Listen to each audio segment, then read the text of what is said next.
Assalamu alaikum ya talib, bienvenue à toi cher étudiant.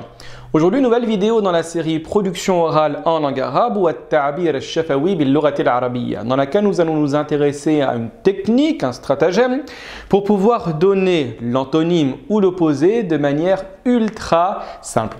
Donc si tu souhaites avoir la technique pour pouvoir réaliser cela, je t'invite à rester avec moi.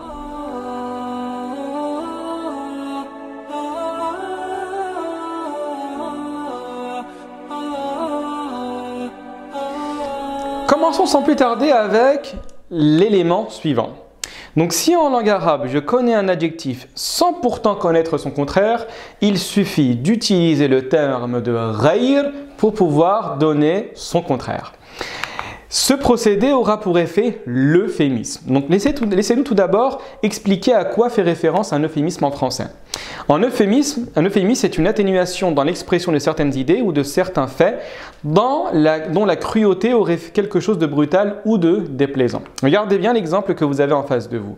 Dès lors que je dis « il s'est éteint », c'est beaucoup moins fort, beaucoup moins cru, beaucoup moins brutal que de dire « il est mort ». D'accord? Donc l'utilisation de l'antonyme simplifié avec « ghayr » ou « adam », principalement avec « ghayr », aura la signification d'un euphémisme. Donc on gagne deux choses. Tout d'abord, une figure de style, l'euphémisme, et la deuxième des choses, c'est comment avoir davantage de vocabulaire avec relativement peu de mots en langue arabe. Donc regardez bien le modèle ou an-namoudhaj. La première des choses à savoir, c'est respecter ce schéma suivant. Donc là, on est en face d'une jumla ismiya. On va avoir un mubtada et cet ensemble-là sera un khabar. Mais ce khabar-là va être présenté sous la forme suivante. On va trouver ghayr et ensuite on va trouver la sifa qui va être majroura bil kasra. D'accord? Donc mubtada, ghayr, donc une dhamma, c'est le khabar ici, ghayru, et ensuite la sifa avec une kasra. Regardez l'exemple que je vous donne. Al waladu ghayru kabir. Moi je connaissais initialement la signification de kabir qui voulait dire grand, mais j'ai un petit doute sur dire comment on dit petit en langue arabe. Donc qu'est-ce que je fais? Je prends le walad, je prends kabir, entre les deux je mets ghayr qui me donne le contraire, donc l'enfant n'est pas grand. Donc on voit la différence entre l'enfant est petit et l'enfant n'est pas grand. Je ne souhaite pas blesser une personne de par sa petitesse, je veux dire lui il n'est pas très grand, d'accord? Donc c'est la présentation et la présence d'un euphémisme. Donc al waladu ghayru kabir. Également, deuxième possibilité, al bintu ghayru dhakiya. D'accord? Dhakiya, c'est intelligente. Ah mince, comment on dit stupide? Comment on dit idiot? Je ne connais pas le mot, donc j'utilise ghayr. El bintu ghayru dhakiya, c'est également une technique pour ne pas blesser la personne. Regardez les exemples que nous vous mettons en face de vous. Vous avez tout d'abord le terme, regardez bien, al-muallimu ghayru ma'rouf. D'accord? Donc ma'rouf c'est connu. Comment on dit une personne qui est inconnue? Je ne sais pas, donc je mets ghayr. Al-muallimu ghayru ma'rouf. Je vais dire également al-malu ghayru mawjoud. On vous demande de l'argent, toi tu dis quoi? Al-malu ghayru mawjoud. Littéralement ici il n'y a pas d'argent. Littéralement, si on veut être vraiment dans la plutôt dans la traduction littérale, l'argent n'est pas présent. Donc en gros il n'y a pas d'argent. D'accord? Très bien. Continuons. Maintenant, pour passer non pas à l'antonyme d'un adjectif, mais à l'antonyme d'une idée ou d'une conception, plus généralement d'un masdar, vous allez utiliser le même procédé. Par contre, il suffit d'utiliser le terme de adam.